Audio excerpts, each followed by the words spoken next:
प्रिय आजोबा, भरल्या गोकुळातून इतक्या दूर का निघून गेलात?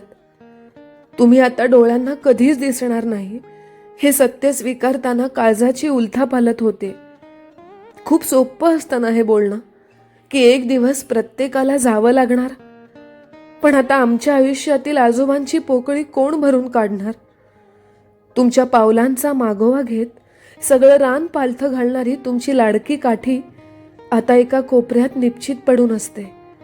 तुमच्या आवाजाने भराभरा चारा खाणारी गोठ्यातील गुरं बागडणं विसरली आहेत. आम्ही लहान मुलं तुमच्या आठवणीत एका कोपऱ्यात घोण घालून बसतो आणि तुमच्या मुलामुलींचा घोळका आता आम्हाला बाप नाही ह्या जाणीवेने घाय मोकलून तासन तास रडत असतो. सुरकुतलेल्या तुमच्या हातांचा आशीर्वाद रूपी स्पर्श पुन्हा कधीच होणार नाही. आम्हा नातवंडांच्या कानांवर आजी आजोबांच्या गोष्टींचे स्वर ऐकू येणार नाहीत. तुमची नात म्हणून मी 4 लोकांत अभिमानानं मिरवत होते.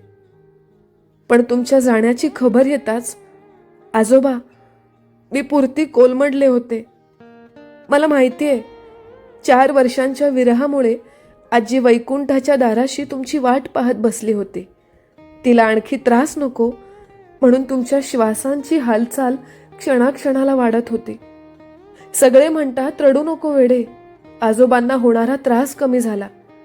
पण त्यांना कुठे माहितीये, आमचा भोळा विठ्ठल त्याच्या रखुमाईला भेटायला अनंतात विलीन झाला. आजी गेली ना, तेव्हा मी रोज रात्री आकाशात एका चांदणीकडे टक लावून पाहायचे. त्या चांदणीत मला आपली आजी दिसायची.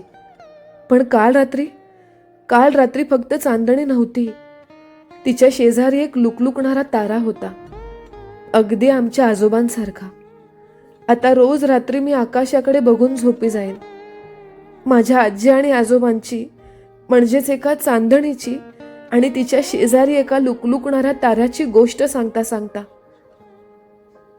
एक भोळी चांदणी आणि तिचा भाबडा तारा, एक चांदणी आणि एक तारा.